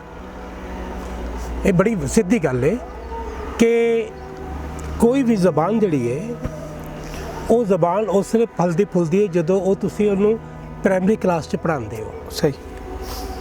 ਸਾਡੇ ਪਾਕਿਸਤਾਨ ਦੇ ਅੰਦਰ, ਪਾਕਿਸਤਾਨੀ ਪੰਜਾਬ ਦੇ ਅੰਦਰ ਪੰਜਾਬੀ ਜਿਹੜੀ ਹੈ ਉਹ MA ਤੋਂ ਸ਼ੁਰੂ ਕੀਤੀ ਜਾਂਦੀ ਹੈ, ਉਹ ਵੀ ਇਖਤਿਆਰੀ ਮਜ਼ਮੂਨ ਦੇ ਤੌਰ ਤੇ। ਉਸ ਤੋਂ ਪਹਿਲੇ ਮੈਟ੍ਰਿਕ 'ਚ ਉਹਨੂੰ ਕੋਈ ਰੱਖਣਾ ਚਾਹਵੇ ਤਾਂ ਰੱਖ ਲਵੇ। ਇਸ ਤਰ੍ਹਾਂ ਜ਼ਬਾਨਾਂ ਨਹੀਂ ਚੱਲਦੀਆਂ ਹੁੰਦੀਆਂ। ਸਾਡਾ ਸ਼ੁਰੂ ਤੋਂ ਇਹ ਮਤਾਲਬਾ ਰਿਹਾ ਹੈ ਕਿ ਪਹਿਲੀ ਤੋਂ ਲੈ ਕੇ ਘੱਟੋ ਘੱਟ 5ਵੀਂ ਤੱਕ ਬੱਚਿਆਂ ਨੂੰ ਉਹਨਾਂ ਦੀ ਮਦਰ ਟੰਗ ਦੇ ਵਿੱਚ ਜਿਹੜਾ ਨਾ ਉਹ ਤਾਲੀਮ ਦਿੱਤੀ ਜਾਵੇ। ਜਦੋਂ ਬੱਚਾ ਆਪਣੀ ਭਾਸ਼ਾ ਦੇ ਵਿੱਚ, ਆਪਣੀ ਜ਼ਬਾਨ ਦੇ ਵਿੱਚ ਪੜ੍ਹੇਗਾ ਤੇ ਉਹ ਸਭ ਕੁਝ ਪੜ੍ਹ ਸਕਦਾ ਹੈ। ਹੁਣ ਤੁਸੀਂ ਸਾਡੇ ਬਾਲਾਂ ਨੂੰ ਇੱਕ ਕਿਤਾਬ ਦੇ ਦਿਓ, ਉਹਨੂੰ ਕਹੋ ਕਿ ਜੀ ਪੜ੍ਹੋ, ਤੇ ਉਹ 2 ਅੱਖਰ ਪੜ੍ਹੇਗਾ। ਉਸ ਤੋਂ ਬਾਅਦ ਕਿਆ ਗੱਲ, ਮੈਂ ਤਾਂ ਥੱਕ ਗਿਆ, ਮੈਂ ਨਹੀਂ ਕਰ ਸਕਦਾ। ਦੂਸਰੀ ਵੱਡੀ ਗੱਲ ਜਿਹੜੀ ਹੈ ਉਹ ਇਹ ਹੈ ਕਿ ਇਹ ਸਰਕਾਰ ਨੇ ਬਰਤਾਨਵੀ ਕਾਨੂੰਨ ਜਿਹੜਾ ਹੈ ਉਹੀ ਅੱਜ ਤੱਕ ਸਾਡੇ ਉੱਤੇ ਲਾਗੂ ਰੱਖਿਆ ਹੋਇਆ। ਠੀਕ। ਅਸੀਂ ਅੱਜ ਇਸ ਗੱਲ ਤੇ ਬੈਠੇ ਹਾਂ ਕਿ ਹੋ ਸਕਦਾ ਹੈ ਸਾਡੇ ਵਿੱਚੋਂ ਕੋਈ ਹੁਣ ਨਵਾਂ ਭਗਤ ਸਿੰਘ ਜੰਮ ਪਵੇ, ਸਾਡੇ ਵਿੱਚੋਂ ਕੋਈ ਉਦਮ ਸਿੰਘ ਜੰਮ ਪਵੇ ਕਿ ਅਸੀਂ ਇਹਨਾਂ ਦੇ ਮੁਕਾਬਲਾ ਕਰ ਸਕੀਏ, ਇਸ ਆਪਣੀ ਭਾਸ਼ਾ ਨੂੰ ਲੈ ਸਕੀਏ ਔਰ ਅਸੀਂ ਅੱਗੇ ਵੱਧ ਸਕੀਏ। ਇੱਕ ਉਮੀਦ ਹੈ, ਜਿੱਥੋਂ ਤੱਕ ਤੁਸੀਂ ਉਮੀਦ ਦੀ ਗੱਲ ਕੀਤੀ ਹੈ, ਇਸ ਵਕਤ ਦੁਨੀਆ ਅੰਦਰ 10ਵੀਂ ਵੱਡੀ ਜ਼ਬਾਨ ਜਿਹੜੀ ਹੈ, ਭਾਸ਼ਾ ਜਿਹੜੀ ਹੈ, ਉਹ ਪੰਜਾਬੀ ਹੈ। ਅੱਛਾ, ਐਡੀ ਵੱਡੀ ਭਾਸ਼ਾ, ਐਡੀ ਵੱਡੀ ਜ਼ਬਾਨ, ਇਸ ਜ਼ਬਾਨ ਨੂੰ ਤੁਸੀਂ ਖਤਮ ਕਰ ਦਿਓਗੇ? ਨਹੀਂ ਖਤਮ ਹੋਏਗੀ। ਔਰ ਸਭ ਤੋਂ ਵੀ ਵੱਡੀ ਗੱਲ ਇਹ ਹੈਗੀ ਹੈ ਕਿ ਮੈਂ ਜਿਹੜਾ ਹੈ ਉਹ ਸੀਸ ਝੁਕਾਉਣਾ ਬਾਬੇ ਨਾਨਕ ਦੇ ਅੱਗੇ, ਜਿਹਨੇ ਇਸ ਭਾਸ਼ਾ ਨੂੰ, ਇਸ ਜ਼ਬਾਨ ਨੂੰ, ਲੋਕਾਂ ਦੀ ਇਸ ਜ਼ਬਾਨ ਨੂੰ ਆਪਣੀ ਧਾਰਮਿਕ ਜ਼ਬਾਨ ਬਣਾਇਆ। ਕਿ ਕੋਈ ਬੰਦਾ ਗੁਰੂ ਗ੍ਰੰਥ ਸਾਹਿਬ ਨੂੰ ਦੂਜੇ ਭਾਸ਼ਾ 'ਚ ਟਰਾਂਸਲੇਟ ਤੇ ਕਰ ਸਕਦਾ ਹੈ? ਕਿ ਉਹ ਕਹੇਗਾ ਕਿ ਗੁਰੂ ਗ੍ਰੰਥ ਸਾਹਿਬ ਜਿਹੜਾ ਹੈ ਇਹਨੂੰ ਜਿਹੜਾ ਕਿਸੇ ਹੋਰ ਭਾਸ਼ਾ 'ਚ ਪੜ੍ਹ ਲਈਏ? ਨਹੀਂ। ਸੋ ਜਿਹੜਾ ਬ੍ਰਿਟਿਸ਼ ਨੇ ਸਾਨੂੰ ਤਕਸੀਮ ਕੀਤਾ ਸੀ, ਵੰਡਿਆ ਸੀ, ਸਾਡੀ ਵੰਡ ਪਾਈ ਸੀ ਕਿ ਪੰਜਾਬ ਦੇ ਹਿੰਦੂਆਂ ਦੀ ਜ਼ਬਾਨ ਹਿੰਦੂ ਹੈ, ਪੰਜਾਬ ਦੇ ਮੁਸਲਮਾਨਾਂ ਦੀ ਜ਼ਬਾਨ ਉਰਦੂ ਹੈ, ਤੇ ਪੰਜਾਬ ਦੇ ਸਿੱਖਾਂ ਦੀ ਜ਼ਬਾਨ ਪੰਜਾਬੀ ਹੈ। ਇਹ ਇੱਕ ਨਫ਼ਰਤ ਦਾ ਬੀਜ ਬੋਇਆ ਸੀ। ਅੱਜ ਅਸੀਂ ਉਹਦੇ ਉੱਤੇ ਬੂਟੇ ਆਪ, ਫਲ ਆਪ ਲਾ ਲਿਆ ਹੈਗਾ। ਯਾਨੀ ਕਿ ਤੁਸੀਂ ਇਹ ਤਬਕਾਤੀ ਤੌਰ ਤੇ ਇਹਨੂੰ ਤਕਸੀਮ ਕੀਤਾ। ਬਿਲਕੁਲ ਇਹ ਬਹੁਤ ਕੁਝ ਜਿਹੜਾ ਤਬਕਾਤੀ ਤੌਰ ਤੇ ਹੋਇਆ, ਔਰ ਇਹ ਪੋਲੀਟੀਕਲ ਸਵਾਲ ਹੈ। ਇਹ ਸਵਾਲ ਆਮ ਸਵਾਲ ਨਹੀਂਗਾ, ਇਹ ਪੋਲਿਟਿਕਸ ਨਾਲ ਜੁੜਿਆ ਹੋਇਆ ਹੈ। ਔਰ ਇਸ ਪੋਲਿਟਿਕਸ ਨੇ ਸਾਡੇ ਇਸ ਪੂਰੇ ਖਿੱਤੇ ਨੂੰ ਤਬਾਹ ਬਰਬਾਦ ਕੀਤਾ ਹੈ। ਮਸਲਨ ਇੱਕ ਫੈਸਲਾ ਹੋਇਆ ਸੀ ਕਿ ਉਹ ਪ੍ਰਾਂਤ, ਉਹ ਸੂਬੇ ਜਿਹੜੇ ਕਿ ਮੁਸਲਿਮ ਅਕਸਰੀਅਤ ਦੇ ਨੇ, ਜਿੱਥੇ ਮੁਸਲਿਮ ਬਹੁ ਗਿਣਤੀ ਦੇ ਵਿੱਚ ਨੇ, ਉਹ ਪਾਕਿਸਤਾਨ 'ਚ ਜਾਏਗਾ, ਔਰ ਉਹ ਸੂਬੇ ਜਿੱਥੇ ਨਾਨ ਮੁਸਲਿਮ ਜਾਂ ਹਿੰਦੂਆਂ ਦੀ ਜਿਹੜੀ ਬਹੁ ਗਿਣਤੀ ਹੈਗੀ ਹੈ ਉਹ ਹਿੰਦੁਸਤਾਨ 'ਚ ਜਾਣਗੇ। ਪਰ ਪੰਜਾਬ 'ਚ ਆ ਕੇ ਰੂਲ ਬਦਲ ਦਿੱਤਾ ਗਿਆ। 47 ਦੇ ਅੰਦਰ ਕੋਈ ਵੰਡ ਨਹੀਂ ਹੋਈ ਹਿੰਦੁਸਤਾਨ ਦੀ, ਕੋਈ ਇੱਕ ਸੂਬਾ ਨਹੀਂ ਵੰਡਿਆ ਗਿਆ ਹਿੰਦੁਸਤਾਨ ਦਾ। 47 ਚ ਅੰਦਰ ਅਗਰ ਵੰਡ ਹੋਈ ਹੈ ਤਾਂ ਸਿਰਫ ਪੰਜਾਬ ਦੀ ਹੋਈ। ਪੰਜਾਬ ਵੰਡਿਆ ਗਿਆ ਹੈ, ਖੂਨ ਡੁੱਲਿਆ ਤੇ ਪੰਜਾਬ ਦਾ ਡੁੱਲਿਆ ਹੈ। ਜੇ ਬਾਅਦ ਦੀਆਂ ਜੰਗਾਂ ਲੱਗੀਆਂ ਨੇ ਤੇ ਖੂਨ ਡੁੱਲਿਆ ਪੰਜਾਬ ਦਾ ਡੁੱਲਿਆ। ਜੇ ਹੁਣ ਵੀ ਅੱਗੇ ਜੰਗ ਲੱਗੇਗੀ ਤੇ ਖੂਨ ਡੁੱਲੇਗਾ, ਪੰਜਾਬ ਦਾ ਡੁੱਲੇਗਾ। ਇੱਧਰ ਬਾਬਾ ਫਰੀਦ, ਇੱਧਰ ਬਾਬਾ ਨਾਨਕ, ਇੱਧਰ ਮੀਆਂ ਮੀਰ ਜਿਹੜੇ ਨੇ ਉਹ ਕਤਲ ਹੋਣਗੇ। ਇਹ ਜਿਹੜੀ ਹੈ ਉਧਰ ਮੌਲਵੀ ਗੁਲਾਮ ਰਸੂਲ ਕਤਲ ਹੋਏਗਾ। ਇਹਨਾਂ ਨੂੰ ਕੌਣ ਪੁੱਛੇਗਾ? ਇਹ ਪੋਲਿਟਿਕਸ ਹੈਗੀ ਹੈ। ਇਸ ਪੋਲਿਟਿਕਸ ਨੂੰ ਅਸੀਂ ਆਪਣੀ ਜ਼ਬਾਨ ਦੀ ਲੜਾਈ ਲੜ ਕੇ ਹੀ ਅਸੀਂ ਇਹਦੇ ਤੇ ਕਬਜ਼ਾ ਕਰ ਸਕਦੇ ਹਾਂ, ਅਸੀਂ ਇਹਨੂੰ ਵਾਪਸ ਲੈ ਸਕਦੇ ਹਾਂ। ਕਿ ਸੋਚੀ ਸਮਝੀ ਇਸ ਸਾਜ਼ਿਸ਼ ਦਾ ਮੁਕਾਬਲਾ ਕਰਨ ਲਈ ਹੁਣ ਸਾਨੂੰ ਕੀ ਤਿਆਰੀ ਕਰਨੀ ਚਾਹੀਦੀ ਹੈ? ਸਾਨੂੰ ਪੰਜਾਬੀਆਂ ਨੂੰ ਕੀ ਤਿਆਰੀ ਕਰਨੀ ਚਾਹੀਦੀ? ਪੰਜਾਬੀ ਬੋਲਣ ਵਾਲਿਆਂ ਨੂੰ ਕੀ ਤਿਆਰੀ ਕਰਨੀ ਚਾਹੀਦੀ? ਪਹਿਲੇ ਤਾਂ ਸਾਨੂੰ ਆਪਣੇ ਅੰਦਰੋਂ ਹੀ ਕੋਈ ਐਸੀ ਸਫਾਈ ਕਰਨੀ ਚਾਹੀਦੀ ਹੈ ਕਿ ਅਸੀਂ ਪੰਜਾਬੀ ਨੂੰ ਬੋਲਣ ਲੱਗੇ ਅਸੀਂ ਉਹਦਾ ਮਹਿਸੂਸ ਸ਼ਰਮ ਜਾਂ ਮਾਯੂਬ ਸਮਝਦੇ ਉਹ ਪਹਿਲੇ ਖਤਮ ਕਰਨਾ ਚਾਹੀਦਾ। ਸਰ ਤੁਸੀਂ ਕੀ ਸਮਝਦੇ ਹੋ? ਮੈਂ ਜੀ ਇਹ ਸਮਝਣਾ ਕਿ ਦੇਖੋ, ਸਭ ਤੋਂ ਮੈਂ ਪ੍ਰਣਾਮ ਕਰਨਾ, ਸਲਾਮ ਕਰਨਾ ਕੈਨੇਡੀਅਨਸ ਨੂੰ ਕਿ ਕੈਨੇਡਾ ਦੇ 2 ਸੂਬਿਆਂ ਦੇ ਅੰਦਰ ਤੀਸਰੀ ਵੱਡੀ ਜ਼ਬਾਨ, ਤੀਸਰੀ ਸਰਕਾਰੀ ਜ਼ਬਾਨ ਪੰਜਾਬੀ ਹੈ। ਔਰ ਅਫਸੋਸ ਨਾਲ ਕਹਿਣਾ ਪੈਂਦਾ ਹੈ ਕਿ ਸਭ ਤੋਂ ਦੁਨੀਆ 'ਚ ਸਭ ਤੋਂ ਜ਼ਿਆਦਾ ਪੰਜਾਬੀ ਪਾਕਿਸਤਾਨ 'ਚ ਵਸਦੇ ਨੇ ਤੇ ਇੱਥੇ ਪੰਜਾਬੀ ਦਾ ਕੋਈ ਹਾਲ ਨਹੀਂ ਹੈਗਾ। ਸਾਡੀ ਆਪਣੀ ਔਲਾਦ, ਅਸੀਂ ਆਪਣੇ ਜੰਮੇ ਜਾਏ ਜਿਹੜੇ ਨੇ ਉਹ ਸਾਡੇ ਸਾਹਮਣੇ ਬਹਿ ਕੇ ਉਰਦੂ ਬੋਲਦੇ ਪਏ ਹੁੰਦੇ ਨੇ, ਅਸੀਂ ਕੁਝ ਨਹੀਂ ਕਰ ਸਕਦੇ। ਠੀਕ ਹੈ ਜੀ, ਬਿਲਕੁਲ। ਔਰ ਇਹ ਜਿਹੜਾ ਹੈ, ਇਹਦੇ ਵਾਸਤੇ ਮੈਂ ਇਹ ਦੱਸਦਾ ਜਾਵਾਂ ਕਿ ਪੰਜਾਬੀ ਖੋਜਗਾਰ ਜਿੱਥੇ ਅੱਜ ਅਸੀਂ ਬੈਠੇ ਇੰਟਰਵਿਊ ਕਰ ਰਹੇ ਹੈਗੇ ਹਾਂ, ਪੰਜਾਬੀ ਖੋਜਗਾਰ ਇਹ ਜਿਸ ਕਸਬੇ ਦੇ ਅੰਦਰ ਹੈ, ਜਿਸ ਟਾਊਨ ਦੇ ਅੰਦਰ ਹੈ, ਉਹਦੇ ਥੋੜੀ ਜਿਹੀ ਬੈਕਗਰਾਉਂਡ ਹੈ ਜਿਹੜੀ ਇਸ ਭਾਸ਼ਾ ਦੇ ਨਾਲ ਜੁੜਦੀ ਹੈ। ਉਹਦੀ ਬੈਕਗਰਾਉਂਡ ਇਹ ਕੀ ਹੈ ਕਿ ਸਭ ਤੋਂ ਪਹਿਲੇ ਜਦੋਂ ਬ੍ਰਿਟਿਸ਼ ਨੇ ਮੁੱਦ ਕੇ ਸਭਰਾਓ ਔਰ ਅਲੀਵਾਲ ਦੀ ਲੜਾਈ 'ਚ ਹਾਰ ਦਿੱਤੀ ਪੰਜਾਬੀਆਂ ਨੂੰ ਡੋਗਰਿਆਂ ਦੀ ਸਾਜ਼ਿਸ਼ ਦੇ ਨਾਲ, ਤੇ ਉਹਨਾਂ ਨੇ ਜਿਹੜਾ ਪਹਿਲਾ ਪੈਕਟ ਕੀਤਾ, ਲਿਖਿਆ, ਉਹ ਪੈਕਟ ਇਸ ਕਸਬੇ ਦੇ ਅੰਦਰ ਲਿਖਿਆ ਗਿਆ। ਅੱਛਾ, 1846 ਵਾਲਾ। ਔਰ 1849 ਨੂੰ ਲਾਹੌਰ ਦੇ ਵਿੱਚ ਉਹਨਾਂ ਨੇ ਜਿਹੜਾ ਪੈਕਟ ਕੀਤਾ ਔਰ ਉਹਦੇ ਤਹਿਤ ਉਹਨਾਂ ਨੇ ਪੰਜਾਬ ਤੇ ਕਬਜ਼ਾ ਕਰ ਲਿਆ। ਅਨੈਕਸ ਪੰਜਾਬ ਕਹਿੰਦੇ ਨੇ। ਸੋ ਇੱਥੇ ਦਲੀਪ ਸਿੰਘ ਨੂੰ ਲਿਆਂਦਾ ਗਿਆ ਇਸ ਕਸਬੇ ਦੇ ਅੰਦਰ। ਦਲੀਪ ਸਿੰਘ ਦੇ ਨਾਲ ਇੱਥੇ ਪੈਕਟ ਕੀਤਾ ਗਿਆ ਕਿ ਅਸੀਂ ਹਥਿਆਰ ਸੁੱਟਨੇ ਆ। ਜਿੱਥੇ ਦਲੀਪ ਸਿੰਘ ਨੇ ਹਥਿਆਰ ਸੁੱਟੇ, ਪੰਜਾਬੀਆਂ ਨੇ ਬ੍ਰਿਟਿਸ਼ ਦੇ ਅੰਦਰ ਸਾਹਮਣੇ ਹਥਿਆਰ ਸੁੱਟੇ, ਅਸੀਂ ਉੱਥੇ ਪੰਜਾਬੀ ਖੋਜਗੜ ਬਣਾਇਆ ਕਿ ਅਸੀਂ ਆਪਣੀ ਲੜਾਈ ਦੇ ਹਥਿਆਰ ਇੱਥੋਂ ਚੁੱਕਣੇ ਨੇ ਔਰ ਅਸੀਂ ਉਹਦੇ ਵਾਸਤੇ ਬੈਠੇ ਹਾਂ, ਯਤਨਸ਼ੀਲ ਹੋ ਰਹੇ ਹਾਂ। ਅਸੀਂ ਕਬਰ ਕੱਸਾ ਕੀਤਾ ਹੋਇਆ ਔਰ ਅਸੀਂ ਅੱਗੇ ਵਧਾਂਗੇ। ਖਾਲਕ ਤੁਹਾਨੂੰ ਇਹਦੇ ਵਿੱਚ ਕਾਮਯਾਬ ਕਰੇ ਸਰ। ਅੱਛਾ ਸਰ, ਤੁਸੀਂ ਨਹੀਂ ਸਮਝਦੇ ਕਿ ਵਕਤ ਦੇ ਨਾਲ ਨਾਲ ਜਦੋਂ ਚੀਜ਼ਾਂ ਤਬਦੀਲ ਹੁੰਦੀਆਂ ਹੈ ਕਿ ਸਾਡਾ ਅਗਰ ਦੀਨ ਦੇਖਿਆ ਜਾਵੇ ਤੇ ਸਾਡੇ ਕੁਰਾਨ ਦੀ ਫਿਲਾਸਫੀ ਵੀ ਇਹੀ ਹੈ ਕਿ ਮੋਮਿਨ ਜਿਹੜਾ ਹੁੰਦਾ ਉਹ ਆਪਣੇ ਅਸਰ ਦੇ ਨਾਲ ਹਮ ਆਹੰਗ ਹੁੰਦਾ, ਜਿਸ ਤਰ੍ਹਾਂ ਦਾ ਦੌਰ ਚੱਲ ਰਿਹਾ ਹੁੰਦਾ ਉਹਨੂੰ ਆਪਣੇ ਮੁਤਾਬਿਕ ਢਾਲ ਲੈਂਦਾ ਹੈ। ਮੈਂ ਚੜ੍ਹਦੇ ਪੰਜਾਬ ਦੀ ਗੱਲ ਕਰਾਂਗਾ ਕਿ ਅਗਰ ਉੱਥੇ ਫਿਲਮ ਦਿਖਾਈ ਜਾਂਦੀ ਆ ਜਾਂ ਕੋਈ ਡਰਾਮਾ ਦਿਖਾਇਆ ਜਾਂਦਾ ਹੈ ਪੰਜਾਬ ਦਾ, ਤੇ ਕਲਚਰ ਦੀ ਇੱਕ ਪੂਰੀ ਅਕਾਸੀ ਕੀਤੀ ਜਾਂਦੀ ਹੈ, ਤਸਵੀਰ ਨਜ਼ਰ ਆਉਂਦੀ ਹੈ ਤੇ ਉਹ ਫਿਲਮਾਂ ਤੋਂ ਨਾ ਸਿਰਫ ਉਹਨਾਂ ਦਾ ਇੱਕ ਟੈਲੈਂਟ ਸਾਹਮਣੇ ਆ ਰਿਹਾ ਬਲਕਿ ਉਹ ਇੱਕ ਰੈਵਨਿਊ ਜਨਰੇਟ ਕਰਕੇ ਦੇ ਰਹੇ ਆਪਣੇ ਪੰਜਾਬ ਨੂੰ। ਆਪਣੇ ਪੰਜਾਬ ਦਾ ਜਿਹੜਾ ਕਲਚਰ ਆ ਉਹ ਸਾਨੂੰ ਦਿਖਾ ਵੀ ਰਹੇ ਹੈਗੇ ਨੇ ਤੇ ਸਾਨੂੰ ਪਤਾ ਲੱਗਦਾ ਕਿ ਯਾਰ ਹਾਂ ਯਾਰ ਇਹ ਜੋ ਅਸੀਂ ਦੇਖ ਰਹੇ ਹਾਂ ਇਹ ਵਾਕਈ ਇਹੀ ਹੁੰਦਾ ਸੀ। ਸਾਡੇ ਲਹਿੰਦੇ ਪੰਜਾਬ 'ਚ ਕੀ ਮਸਲਾ ਹੈ ਕਿ ਅਸੀਂ ਹਾਲੇ ਤੱਕ ਕੋਈ ਇਸ ਲੈਵਲ ਦੀ ਫਿਲਮ ਨਹੀਂ ਬਣਾ ਸਕੇ। ਹੁਣ ਮੈਂ ਮਾਜ਼ੀ ਦੀ ਗੱਲ ਨਹੀਂ ਕਰਾਂਗਾ, ਮੌਜੂਦਾ ਦੌਰ ਦੀ ਗੱਲ ਕਰਾਂਗਾ। ਦੇਖੋ ਜੀ, ਪਹਿਲੀ ਗੱਲ ਤੇ ਇਹ ਕੀ ਹੈ ਕਿ ਤੁਹਾਨੂੰ ਪਹਿਲੇ ਓਨ ਕਰਨਾ ਪਏਗਾ ਆਪਣੀ ਜ਼ਬਾਨ ਨੂੰ, ਆਪਣੇ ਸੱਭਿਆਚਾਰ, ਆਪਣੀ ਯਾਨੀ ਰਹਿਤਲ ਨੂੰ, ਆਪਣੇ ਵਸੇਬ ਨੂੰ, ਆਪਣੀ ਸੁਸਾਇਟੀ ਨੂੰ। ਜਦੋਂ ਤੱਕ ਓਨ ਨਹੀਂ ਕਰਦੇ ਕਿ ਸਾਡਾ ਹੈ, ਤੁਸੀਂ ਕੁਝ ਨਹੀਂ ਕਰ ਸਕਦੇ, ਕਤਲ ਨਹੀਂ ਕੁਝ ਕਰ ਸਕਦੇ। ਇਹ ਸਾਲੇ ਪਹਿਲੇ ਪਾਕਿਸਤਾਨੀ ਪੰਜਾਬੀਆਂ ਨੂੰ ਮੰਨਣਾ ਪਏਗਾ ਕਿ ਅਸੀਂ ਪੰਜਾਬੀ ਹਾਂ। ਜਦੋਂ ਤੱਕ ਅਸੀਂ ਇਹ ਨਹੀਂ ਮੰਨਾਂਗੇ ਉਸ ਵਕਤ ਤੱਕ ਅਸੀਂ ਜੁੱਤੀਆਂ ਖਾਂਦੇ ਰਵਾਂਗੇ। ਕੋਈ ਫਿਲਮ ਨਹੀਂ ਬਣੇਗੀ, ਕੋਈ ਇੱਥੇ ਜਿਹੜੀ ਹੈ ਉਹ ਰਚਨਾ ਨਹੀਂ ਹੋਏਗੀ, ਕੋਈ ਕੁਝ ਨਹੀਂ ਹੋਏਗਾ। ਇੱਥੇ ਕਰਨ ਵਾਸਤੇ ਜ਼ਰੂਰੀ ਹੈ ਕਿ ਇੱਥੇ ਪਹਿਲਾਂ ਪੰਜਾਬੀਆਂ ਨੂੰ ਇਹ ਮਨਵਾਉਣਾ ਪਏਗਾ ਕਿ ਤੁਸੀਂ 5000 ਸਾਲ ਤੋਂ ਪੰਜਾਬੀ ਹੋ, ਤੁਸੀਂ 1400 ਸਾਲ ਜਾਂ 1500 ਸਾਲ ਤੋਂ ਮੁਸਲਮ ਹੋ, ਠੀਕ ਹੈ ਜੀ, ਔਰ ਤੁਸੀਂ 70 ਸਾਲ ਤੋਂ ਪਾਕਿਸਤਾਨੀ। ਜਦੋਂ ਇਹ ਉਹਨਾਂ ਨੂੰ ਪਤਾ ਲੱਗ ਜਾਵੇ, ਉਹਨਾਂ ਨੂੰ ਸਮਝ ਆ ਜਾਵੇ ਕਿ ਸਾਡਾ ਮੂਲ ਪੰਜਾਬ ਹੈ, ਧਰਤੀ ਹੈ, ਜ਼ਮੀਨ ਹੈ, ਤੇ ਫਿਰ ਅਸੀਂ ਸਭ ਕੁਝ ਕਰ ਸਕਦੇ ਹਾਂ। ਔਰ ਇਹ ਸਾਨੂੰ ਇਹਦੇ ਮੁਕਾਬਲੇ ਦੇ ਉੱਤੇ ਅਗਰ ਕੋਈ ਬੈਠਾ ਹੋਇਆ ਹੈ ਤਾਂ ਸਰਕਾਰਾਂ ਨੇ, ਉਹ ਸਟੈਬਲਿਸ਼ਮੈਂਟ ਹੈ, ਉਹ ਹੋਰ ਬਹੁਤ ਕੁਝ ਹੈ, ਉਹਨਾਂ ਦੇ ਸਿਆਸੀ ਏਜੰਡੇ ਨੇ ਕਿ ਜਿਹੜੇ ਸਾਨੂੰ ਇਸ ਪਾਸੇ ਲੈ ਕੇ ਆ ਰਹੇ ਨੇ ਕਿ ਅਸੀਂ ਹਥਿਆਰ ਚੁੱਕੀਏ ਜਾਂ ਅਸੀਂ ਮੈਦਾਨ 'ਚ ਲੜੀਏ। ਪੰਜਾਬ ਨੇ ਅੱਗੇ ਬਹੁਤ ਖੂਨ ਦਿੱਤਾ ਹੈ। ਅਸੀਂ ਬੇਨਤੀ ਕਰਨੇ ਆ ਕਿ ਸਾਨੂੰ ਇਸ ਪਾਸੇ ਨਾ ਲਿਜਾਇਆ ਜਾਵੇ, ਅਸੀਂ ਇਹ ਲੜਾਈ ਨਾ ਲੜੀਏ। ਲੇਕਿਨ ਅਗਰ ਸਾਨੂੰ ਕਿਤੇ ਲੜਨੀ ਪਈ ਤੇ ਫਿਰ ਲੜ ਵੀ ਲਾਂਗੇ, ਉਹਦੇ ਤੇ ਭੱਜਾਂਗੇ। ਤੁਸੀਂ ਹੁਣੇ ਗੱਲ ਕੀਤੀ ਕਿ ਅਸੀਂ ਜਦੋਂ ਇਸ ਜ਼ੁਬਾਨ ਨੂੰ ਔਨ ਕਰਾਂਗੇ, ਇਸ ਜ਼ੁਬਾਨ ਨੂੰ ਆਪਣਾ ਮੰਨਾਂਗੇ ਤੇ ਫਿਰ ਅਸੀਂ ਇਹਨੂੰ ਅੱਗੇ ਲੈ ਕੇ ਜਾ ਸਕਦੇ ਹਾਂ। ਮਾਜ਼ਰਤ ਦੇ ਨਾਲ ਮੰਨ ਲਿਆ, ਤੁਸੀਂ ਵੀ ਮੰਨ ਲਿਆ, ਮੈਂ ਵੀ ਮੰਨ ਲਿਆ।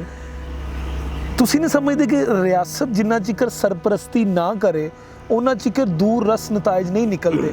ਮਤਲਬ ਮੈਂ ਇੱਕ ਨਾਮ ਨਹੀਂ ਲਵਾਂਗਾ, ਇੱਕ ਡਰਾਮਾ ਚੱਲ ਰਿਹਾ ਹੈ ਅੱਜ ਕੱਲ੍ਹ, ਤਰਕਿਸ਼ ਡਰਾਮਾ ਹੈਗਾ, ਉਹਨਾਂ ਦੀ ਗਵਰਨਮੈਂਟ ਨੇ ਉਹਨੂੰ ਔਨ ਕੀਤਾ, ਉਹਨਾਂ ਦੀ ਰਿਆਸਤ ਨੇ ਔਨ ਕੀਤਾ, ਪੂਰੀ ਦੁਨੀਆ ਦੇ ਵਿੱਚ ਬਿਲੀਅਨਸ ਦੇ ਵਿੱਚ ਉਹਨਾਂ ਨੇ ਕਾਰੋਬਾਰ ਕੀਤਾ। ਸਾਡੇ ਪ੍ਰਾਈਮ ਮਿਨਿਸਟਰ ਨੇ ਆਪਣੇ ਟਵਿੱਟਰ ਤੇ ਕਿਹਾ ਤੁਸੀਂ ਇਹ ਡਰਾਮਾ ਦੇਖੋ, ਤੇ ਲੋਕਾਂ ਨੇ ਧੜਾ ਦੇਖਿਆ, ਉਹਨੂੰ ਔਨ ਕੀਤਾ। ਤੁਸੀਂ ਨਹੀਂ ਸਮਝਦੇ ਕਿ ਰਿਆਸਤ ਦੇ ਉੱਪਰ ਇੱਕ ਪ੍ਰੈਸ਼ਰ ਬਿਲਡਅਪ ਕਰਨਾ ਪੜੇਗਾ, ਇਹ ਉਹਨਾਂ ਨੂੰ ਕਹਿਣਾ ਪੜੇਗਾ ਕਿ ਇਹਨੂੰ ਔਨ ਕਰੋ, ਸਾਡੀ ਰਿਆਸਤ ਜ਼ਿੰਮੇਵਾਰੀ ਉਠਾਏ।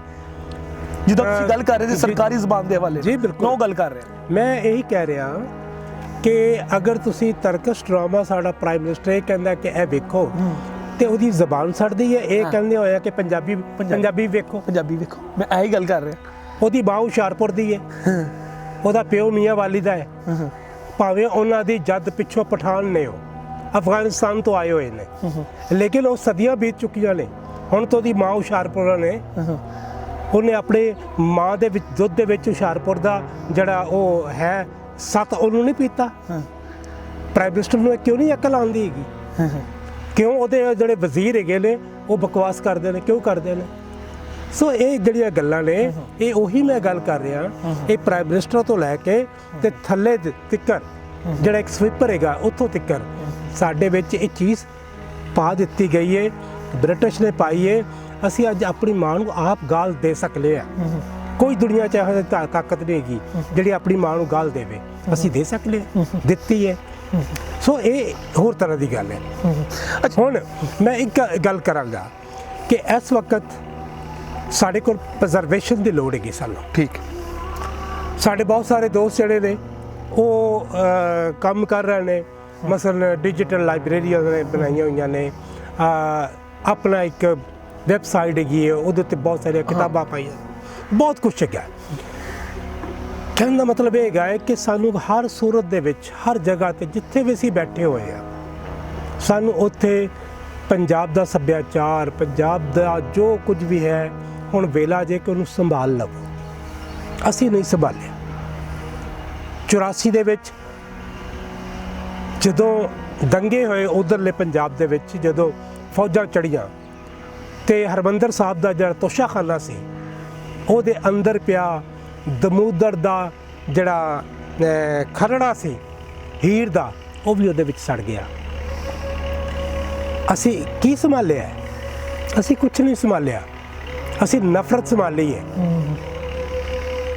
ਤਾਂ ਨਫ਼ਰਤ ਅਸੀਂ ਕਦੋਂ ਤੱਕ ਸੰਭਾਲ ਕੇ ਰੱਖਾਂਗੇ? ਨਹੀਂ, ਸਾਨੂੰ ਹੁਣ ਇਸ ਨਫ਼ਰਤ ਤੋਂ ਬਾਹਰ ਆਉਣਾ ਪਏਗਾ। ਸਾਨੂੰ ਵੇਖਣਾ ਪਏਗਾ ਕਿ ਅੱਜ ਸਾਡਾ ਦੁਸ਼ਮਣ ਕੌਣ ਹੈ।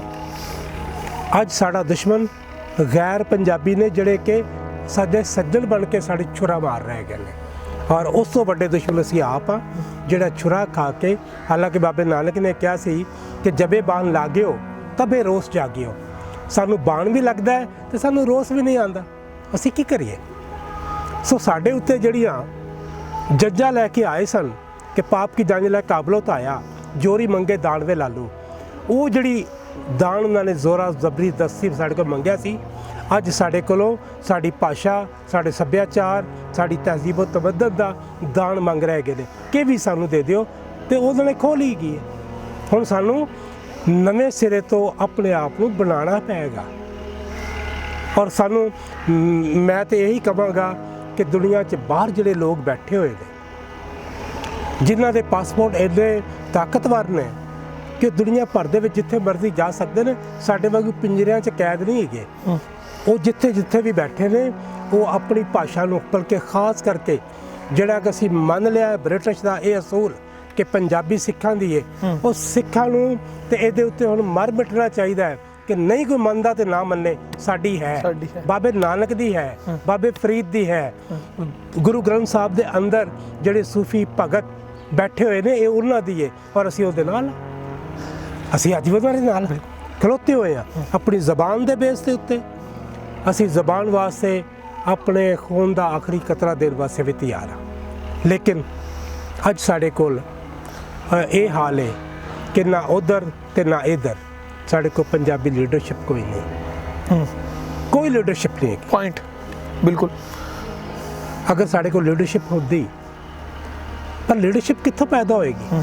ਲੀਡਰਸ਼ਿਪ ਪੈਦਾ ਹੁੰਦੀ ਹੈ ਲੋਕ ਪੈਦਾ ਕਰਦੇ ਹਨ, ਉਹ ਲੋਕਾਂ ਨੂੰ ਨਾਲ ਲੈ ਕੇ ਚੱਲਦੀ ਹੈ ਤੇ ਫਿਰ ਜਾ ਕੇ ਗੱਲ ਬਣਦੀ ਹੈ। ਇਸ ਲੀਡਰਸ਼ਿਪ ਨਹੀਂ ਆਉਂਦੀ। ਅੱਛਾ, ਤੁਸੀਂ ਇਕੱਲੇ ਮਾਰੇ ਜਾਵਾਂਗੇ। ਬਿਲਕੁਲ ਸਹੀ ਕਹਿ ਰਹੇ। ਇਨਫਰਾਦੀ ਤੌਰ ਤੇ ਕੁਝ ਨਹੀਂ ਕਰ ਸਕਦੇ, ਅਸੀਂ ਮਾਰੇ ਜਾਵਾਂਗੇ ਇਕੱਲੇ। ਲੇਕਿਨ ਇਹਨਾਂ ਨੂੰ ਇਕਜੁੱਟ ਕਰਨ ਵਾਸਤੇ ਸਾਨੂੰ ਲੀਡਰਸ਼ਿਪ ਦੀ ਲੋੜ ਹੈ ਕਿ ਅਸੀਂ ਆਪਣੇ ਆਪਣੇ ਧਰਮ ਰੱਖੀਏ, ਆਪਣੇ ਆਪਣੇ ਦੇਸ਼ ਰੱਖੀਏ, ਆਪਣੇ ਆਪਣੀਆਂ ਹੱਦਾਂ ਰੱਖੀਏ, ਲੇਕਿਨ ਭਾਸ਼ਾ ਦੇ ਸਵਾਲ ਦੇ ਉੱਤੇ ਅਸੀਂ ਇੱਕ ਹੋਈਏ ਦੁਨੀਆ 'ਚ ਜਿੱਥੇ ਵੀ ਬੈਠੇ, ਫਿਰ ਇਹ ਗੱਲ ਬਣੇਗੀ। ਅੱਛਾ ਸਰ, ਇਕਬਾਲ ਕੈਸਰ ਸਾਹਿਬ, ਇਹਨਾਂ ਨੇ, ਮੈਂ ਥੋੜਾ ਜਿਹਾ ਤੁਹਾਡੀ ਜ਼ਿੰਦਗੀ ਵੱਲ ਵੀ ਆਵਾਂਗਾ ਕਿ ਜਾਨਣਾ ਬਹੁਤ ਜ਼ਰੂਰੀ ਹੈ, ਲੋਕਾਂ ਨੂੰ ਵੀ ਪਤਾ ਚੱਲਣਾ ਚਾਹੀਦਾ ਹੈ ਕਿ ਤੁਸੀਂ ਆਪਣਾ ਖੂਨ ਜਲਾ ਕੇ 15 ਕਿਤਾਬਾਂ ਲਿਖੀਆਂ ਹੈਗੀਆਂ ਨੇ, ਤੇ ਇਹਦੇ ਵਿੱਚ ਤੁਸੀਂ ਪੰਜਾਬੀ ਨੂੰ ਕਿਸ ਤਰ੍ਹਾਂ ਅੱਗੇ ਲੈ ਕੇ ਜਾਣ ਵਾਸਤੇ, ਕਿਸ ਤਰ੍ਹਾਂ ਤੁਸੀਂ ਸ਼ਬਦ ਜਿਹੜੇ ਹੈਗੇ ਨੇ ਆਪਣੇ ਪੇਵਸ ਕੀਤੇ ਆਪਣੇ ਖੂਨ ਦੇ ਨਾਲ, ਕਿ ਮਤਲਬ ਤੁਸੀਂ ਸਕਰਦੂ ਤੋਂ ਲੈ ਕੇ ਤੇ ਕਰਾਚੀ ਤੱਕ ਜਿੰਨੀ ਸਿੱਖ ਧਰਮ ਦੀਆਂ ਜਗ੍ਹਾ ਹੈਗੀਆਂ ਸੀ, ਤੁਸੀਂ ਉਹਨਾਂ ਨੂੰ ਡਿਟੇਲ ਦੇ ਨਾਲ ਆਪਣੀ ਕਿਤਾਬ ਦੇ ਵਿੱਚ ਲਿਖਿਆ। ਸਾਡੇ ਕੋਲ ਵੀ ਪਈ ਹੋਈ ਹੈ ਕਿਤਾਬ। ਤੁਸੀਂ ਹੁਣ ਕੀ ਤੁਹਾਡਾ ਮੁਸਤਕਬਲ, ਤੁਸੀਂ ਕੀ ਕਰ ਰਹੇ ਹੋ, ਕੀ ਸੋਚ ਰਹੇ ਹੋ, ਕੀ ਮਤਲਬ ਕਰਨਾ ਚਾਹ ਰਹੇ ਹੋਗੇ, ਤੁਹਾਡਾ ਕੀ ਪਲਾਨਸ ਨੇ ਤੁਹਾਡੇ? ਦੇਖੋ ਜੀ, ਮੇਰਾ ਪਲਾਨ ਤੇ ਇਹ ਹੈ ਕਿ ਦੁਨੀਆ ਦਾ ਹਰ ਇਲਮ ਜਿਹੜਾ ਹੈ ਉਹ ਮੇਰੀ ਮਾਤ ਭਾਸ਼ਾ 'ਚ ਹੋਵੇ, ਪੰਜਾਬੀ 'ਚ ਹੋਵੇ। ਉਹ ਟਰਾਂਸਲੇਟ ਹੋਏ, ਉਹ ਜਿਵੇਂ ਵੀ ਹੋਵੇ ਉਹਦੇ 'ਚ ਹੋਣਾ ਚਾਹੀਦਾ ਹੈ। ਅਸੀਂ ਇੱਕ ਅਮੀਰ ਜ਼ਬਾਨ ਦੇ ਮਾਲਕ ਹੋਈਏ, ਉਹ ਜ਼ਬਾਨ ਜਿਹੜੀ ਹੜੱਪਾ ਤੋਂ ਲੈ ਕੇ ਅੱਜ ਤੱਕ ਸਾਡੇ ਨਾਲ ਚੱਲਦੀ ਆ ਰਹੀ ਹੈ। ਇਹਦੇ ਵਾਸਤੇ ਮੈਂ, ਜਿਵੇਂ ਕਿ ਤੁਸੀਂ ਮੇਰੀਆਂ ਕਿਤਾਬਾਂ ਦਾ ਜ਼ਿਕਰ ਕੀਤਾ, ਪਹਿਲੇ ਵੀ ਬਹੁਤ ਸਾਰੀਆਂ ਲਿਖੀਆਂ, ਲੇਕਿਨ ਮੇਰੀ ਜਿਹੜੀ ਵਰਲਡ ਜਿਹੜੀ ਕਿਤਾਬ ਗਈ ਹੈ ਪੂਰੀ ਦੁਨੀਆ 'ਚ ਜਿਹਨੂੰ ਮਾਨਤਾ ਮਿਲੀ, ਉਹ ਕਿਤਾਬ ਹੈ ਪਾਕਿਸਤਾਨ ਵਿੱਚ ਸਿੱਖਾਂ ਦੇ ਇਤਿਹਾਸਕ ਪਵਿੱਤਰ ਸਥਾਨ, ਜਿਹੜੀ ਕਿ ਮੈਂ ਸਕਰਦੂ ਤੋਂ ਲੈ ਕੇ ਚੀਨ ਦੀ ਸੀਮਾ ਤੋਂ ਲੈ ਕੇ ਤੇ ਕਰਾਚੀ ਤੱਕ ਦੇ ਜਿੰਨੇ ਵੀ ਇਤਿਹਾਸਕ ਗੁਰਦੁਆਰੇ ਨੇ, ਉਹਨਾਂ ਨੂੰ ਮੈਂ ਉਹਦੇ 'ਚ ਇਨਲਿਸਟ ਕਰਨ ਦੀ ਕੋਸ਼ਿਸ਼ ਕੀਤੀ। ਇਹ ਗੁਰਮੁਖੀ ਪੰਜਾਬੀ ਭਾਸ਼ਾ ਦੇ ਵਿੱਚ ਹੈ, ਉਸ ਤੋਂ ਬਾਅਦ ਪੰਜਾਬੀ ਭਾਸ਼ਾ ਉਰਦੂ ਦੇ ਵਿੱਚ ਹੈ, ਉਸ ਤੋਂ ਬਾਅਦ ਫਿਰ ਇਹ ਆ ਗਈ ਇਹਦੇ 'ਚ ਅੰਗਰੇਜ਼ੀ ਦੇ ਵਿੱਚ ਹੈ, ਨਾਲ ਫੋਟੋ ਹੈ, ਔਰ ਇਹ ਮੇਰੀ ਬੁੱਕ ਜਿਹੜੀ ਵਰਲਡ ਵਾਈਡ ਗਈ। ਉਸ ਤੋਂ ਬਾਅਦ ਸਾਡੇ ਕੋਲ ਇੱਕ ਬਹੁਤ ਛੋਟੀ ਮਿਨੋਰਿਟੀ ਜਿਹੜੀ ਹੈ ਪਾਕਿਸਤਾਨ ਦੇ ਵਿੱਚ, ਬਲਕਿ ਹਿੰਦੁਸਤਾਨ 'ਚ ਵੀ ਹੈ, ਉਹ ਹੈ ਜੈਨ ਮਤ ਦੀ। ਪਾਕਿਸਤਾਨ ਦੇ ਅੰਦਰ ਜਿੰਨੇ ਵੀ ਜੈਨ ਧਰਮ ਦੇ ਪਵਿੱਤਰ ਸਥਾਨ ਨੇ ਉਹਨਾਂ ਨੂੰ ਮੈਂ ਇਨਲਿਸਟ ਕੀਤਾ ਹੈ। ਉਜੜੇ ਦਰਾਂ ਦੇ ਦਰਸ਼ਨ ਦੇ ਨਾਮ ਤੋਂ, ਇਹ ਉਜੜੇ ਦਰਾਂ ਦੇ ਦਰਸ਼ਨ, ਇਹ ਜਿਹੜੀ ਬੁੱਕ ਹੈਗੀ ਹੈ ਇਹ ਵੀ ਮੇਰੀ ਪੰਜਾਬੀ 'ਚ ਉੱਧਰ ਛਪ ਚੁੱਕੀ ਹੈ। ਇਹਦਾ ਹਿੰਦੀ ਸੰਖੇਪ ਟਰਾਂਸਲੇਸ਼ਨ ਵੀ ਹੋ ਚੁੱਕਿਆ ਹੈ ਵਿਰਾਸਤਾਂ ਦੇ ਵਿਰਾਸਤਾਂ ਦੇ ਨਾਮ ਤੋਂ, ਔਰ ਉਸ ਤੋਂ ਬਾਅਦ ਇੰਗਲਿਸ਼ 'ਚ ਵੀ ਆ ਰਹੀ ਹੈਗੀ ਹੈ। ਸੋ ਇਸ ਤਰ੍ਹਾਂ ਦੇ ਕੰਮ ਨੇ ਸਾਰੇ। ਮੇਰਾ ਤਾਂ ਮਤਲਬ ਇੰਨਾ ਹੈਗਾ ਕਿ ਜੀ ਦੁਨੀਆ ਭਰ ਦਾ ਇਲਮ ਜਿਹੜਾ ਹੈ ਮੇਰੀ ਜ਼ੁਬਾਨ 'ਚ ਹੋਣਾ ਚਾਹੀਦਾ ਹੈ, ਬਸ। ਸਰ ਬਹੁਤ ਸ਼ੁਕਰੀਆ ਕਿ ਤੁਸੀਂ ਬੜਾ ਆਪਣਾ ਇੱਕ ਕੀਮਤੀ ਸਮੇਂ, ਜਿਹੜਾ ਕੀਮਤੀ ਵਕਤ ਹੈਗਾ ਮੈਨੂੰ ਦਿੱਤਾ। ਮੈਂ ਇੱਕ ਆਖਰੀ ਸਵਾਲ ਕਰਾਂਗਾ ਕਿ ਤੁਸੀਂ ਕੀ ਪੈਗਾਮ ਦੇਵੋਗੇ, ਕੀ ਮੈਸੇਜ ਹੈ ਤੁਹਾਡਾ ਸਾਡੀ ਨਸਲੇ ਨੌ ਨੂੰ, ਕਿਉਂਕਿ ਤੁਸੀਂ ਵੀ ਇਹ ਚੀਜ਼ ਨੂੰ ਮੇਰੇ ਤੋਂ ਜ਼ਿਆਦਾ ਬਾਖੂਬੀ ਜਾਣਦੇ ਹੋਵੋਗੇ ਕਿ ਪਾਕਿਸਤਾਨ ਦੀ ਧਰਤੀ ਦੇ 67% ਯਾਨੀ ਕਿ 67% ਜਿਹੜੇ ਨੌਜਵਾਨਾਂ ਦੇ ਮੁਸ਼ਤਮਿਲ ਨੌਜਵਾਨ ਨੇ, ਤੇ ਕੀ ਪੈਗਾਮ ਦੇਵੋਗੇ ਸਾਡੇ ਸੰਗੀਆਂ? ਇਹਦਾ 2 ਲਾਈਨਾਂ 'ਚ ਜਵਾਬ ਹੈ। ਠੀਕ ਹੈ। ਤੇ ਜੇ ਵਧਾਈਏ ਤੁਸੀਂ 4 ਕਰ ਸਕਦੇ ਹੋ, ਇਸ ਤੋਂ ਉੱਤੇ ਨਹੀਂ। ਠੀਕ ਹੈ। ਤੇ ਉਹ ਹੈਗਾ ਕਿ ਕਿਧਰੇ ਕਹੇ ਨਾ ਕੋਈ ਜ਼ਬਾਨ ਵਾਲਾ, ਹਾਂ, ਬੇਜ਼ਬਾਨਿਆ ਤੇਰੀ ਜ਼ਬਾਨ ਕੋਈ ਨਹੀਂ। ਹਾਏ ਹਾਏ ਹਾਏ। ਤੇ ਅਗਲਾ ਜਿਹੜਾ ਹੈ ਮੈਸੇਜ ਉਹ ਹੈਗਾ ਹੈ ਕਿ ਮਰਨ ਜੋਗਿਆ ਕੋਈ ਤੇ ਕੰਮ ਕਰ ਜਾ, ਇਸ ਜੱਗ ਉੱਤੇ ਤੇਰਾ ਨਾਮ ਰਹੇਗਾ। ਸਈਦ ਸਹਿਗਲ ਨਹੀਂ ਕਿਸੇ ਨੂੰ ਯਾਦ ਰਹਿਣਾ, ਚੇਤਾ ਮਾੜਿਆਂ ਨੂੰ ਗੰਗਾ ਰਾਮ ਰਹੇਗਾ। ਹਾਏ ਹਾਏ। ਸੋ ਉਹ ਕੰਮ ਕਰੋ ਜਿਹੜੇ ਕਰਨ ਵਾਲੇ ਕੰਮ ਨੇ, ਮਨੁੱਖਤਾ ਵਾਸਤੇ ਕੰਮ ਕਰੋ ਔਰ ਅੱਗੇ ਵਧੋ, ਦੁਨੀਆ 'ਚ ਆਪਣਾ ਨਾਮ ਪੈਦਾ ਕਰੋ, ਮੇਰੀ ਧਰਤੀ ਦਾ, ਪੰਜਾਬ ਦਾ, ਪੰਜਾਬੀਅਤ ਦਾ ਨਾਮ ਉੱਚਾ ਕਰੋ। ਬਹੁਤ ਸ਼ੁਕਰੀਆ ਸਰ। ਇਕਬਾਲ ਕੈਸਰ ਸਾਹਿਬ ਮੌਜੂਦ ਨੇ ਸਾਡੇ ਨਾਲ, ਤੇ ਮੈਂ ਜਿਹੜੇ ਸ਼ਬਦ ਤਿਆਰ ਕੀਤੇ ਸੀ ਬੋਲਣ ਲਈ, ਮੈਨੂੰ ਲੱਗਦਾ ਕਿ ਉਹ ਸਾਰੇ ਛੋਟੇ ਪੈ ਗਏ ਨੇ ਉਹਨਾਂ ਦੀ ਇਸ ਗੱਲ ਦੇ ਪਿੱਛੋਂ ਹੀ ਕਿ ਸਾਨੂੰ ਕੁਝ ਐਸਾ ਕਰਨਾ ਚਾਹੀਦਾ ਹੈ ਕਿ ਸਾਡੇ ਨਾਮ ਦੇ ਨਾਲ ਚੌਧਰੀ, ਸਹਿਗਲ ਜਾਂ ਸੈਯਦ ਸੁਯਦ ਨਾ ਲੱਗੇ, ਬਲਕਿ ਸਾਡੇ ਨਾਮ ਦੇ ਨਾਲ ਜਿਹੜਾ ਹੈਗਾ ਉਹ ਗਰੀਬਾਂ ਵਾਸਤੇ, ਲੋਕਾਂ ਵਾਸਤੇ ਦਰਦ ਜਿਹੜਾ ਹੈਗਾ ਵਾ ਉਹ ਜਿਹੜਾ ਰੱਖਦੇ ਨੇ ਉਹਨਾਂ ਦਾ ਨਾਮ ਬਣਦਾ ਹੈ। ਬਾਬਾ ਬੁੱਲੇ ਸ਼ਾਹ, ਪੀਰ ਵਾਰਿਸ ਸ਼ਾਹ, ਬਾਬਾ ਜੋ ਨਾਨਕ ਸਾਹਿਬ ਜਿਹੜੇ ਹੈਗੇ ਨੇ, ਉਹਨਾਂ ਸਾਰਿਆਂ ਨੂੰ ਅੱਜ ਲੋਕ ਇਸੇ ਵਜ੍ਹਾ ਤੋਂ ਜਾਣਦੇ ਨੇ ਕਿ ਉਹ ਲੋਕਾਂ ਦਾ ਦਰਦ ਜਾਣਦੇ ਸੀ। ਬਕੌਲ ਬਾਬਾ ਬੁੱਲੇ ਸ਼ਾਹ ਕਿ ਤੁਸੀਂ ਆਪਣੇ ਜਿਸਮ ਦੇ ਉਹਨਾਂ ਹਿੱਸਿਆਂ ਨੂੰ ਵੀ ਗੋਲ ਕਰ ਲਓ ਜਿਹੜੇ ਲੋਕਾਂ ਨੂੰ ਚੁੱਭਦੇ ਨੇ, ਤੇ ਸਾਨੂੰ ਲੋਕਾਂ ਵਾਸਤੇ ਜਿਹੜਾ ਉਹ ਦਰਦ ਦਿਲ ਅਹਿਸਾਸ ਰੱਖਣਾ ਚਾਹੀਦਾ। ਇਹੀ ਮੈਸੇਜ ਹੈ, ਇਹੀ ਪੈਗਾਮ ਹੈ ਇਕਬਾਲ ਕੈਸਰ ਸਾਹਿਬ ਦਾ ਵੀ, ਤੇ ਇਸ ਅਦਨਾ ਜਿਹੜਾ ਹੈਗਾ ਬੰਦੇ ਦਾ ਵੀ, ਕਿ ਤੁਸੀਂ ਜਿਹੜਾ ਲੋਕਾਂ ਵਾਸਤੇ ਕੰਮ ਕਰੋ, ਲੋਕਾਂ ਦੀ ਭਲਾਈ ਵਾਸਤੇ, ਲੋਕਾਂ ਦੀ ਖੈਰ ਖਈ ਵਾਸਤੇ ਜਿਹੜਾ ਤੁਸੀਂ ਕੰਮ ਕਰੋ। ਅਸੀਂ ਇਸੇ ਪ੍ਰੋਗਰਾਮ ਦੇ ਤਵੱਸਤ ਦੇ ਨਾਲ, ਇਸੇ ਪ੍ਰੋਗਰਾਮ ਦੇ ਜ਼ਰੀਏ ਤੁਹਾਨੂੰ ਇਸ ਪ੍ਰੋਗਰਾਮ ਦਾ ਇਖਤਤਾਮ ਚਾਹਾਂਗੇ ਕਿ ਅਸੀਂ ਪੰਜਾਬੀ ਜ਼ਬਾਨ ਨੂੰ ਅੱਗੇ ਲਿਆਉਣ ਵਾਸਤੇ, ਪੰਜਾਬੀ ਜ਼ਬਾਨ ਦੀ ਪ੍ਰਮੋਸ਼ਨ ਵਾਸਤੇ ਬਾਹਰੋਂ ਕਿਸੇ ਨੇ ਨਹੀਂ ਆਉਣਾ, ਸਾਨੂੰ ਆਪ ਹੀ ਸਭ ਕੁਝ ਕਰਨਾ ਪੈਣਾ ਹੈ। ਸਾਨੂੰ ਆਪਣੇ ਬੱਚਿਆਂ ਨੂੰ ਪੰਜਾਬੀ ਸਿਖਾਉਣੀ ਪੈਣੀ ਹੈ, ਸਾਨੂੰ ਆਪਣੇ ਬੱਚਿਆਂ ਨੂੰ ਪੰਜਾਬੀ ਦਾ ਇਹ ਕਹਿਣਾ ਪੈਣਾ ਕਿ ਪੰਜਾਬੀ ਬੋਲੋ, ਪੰਜਾਬੀ ਵਾਸਤੇ ਅੱਗੇ ਆਓ। ਇਹ ਪ੍ਰੋਗਰਾਮ ਲਹਿੰਦੇ ਪੰਜਾਬ ਦੇ ਵਿੱਚ ਮੈਨੂੰ ਇਜਾਜ਼ਤ ਦਿਓ, ਤੇ ਅਸੀਂ ਜਿਹੜਾ ਇਸੇ ਤਰ੍ਹਾਂ ਦੇ ਪ੍ਰੋਗਰਾਮ ਤੁਹਾਡੀ ਖਿਦਮਤ 'ਚ ਪੇਸ਼ ਕਰਦੇ ਰਹਾਂਗੇ। ਅੱਲਾ ਹਾਫਿਜ਼ ਨਾਸਰ। ਵਾਹਿਗੁਰੂ ਜੀ ਕਾ ਖਾਲਸਾ, ਵਾਹਿਗੁਰੂ ਜੀ ਕੀ ਫਤਿਹ।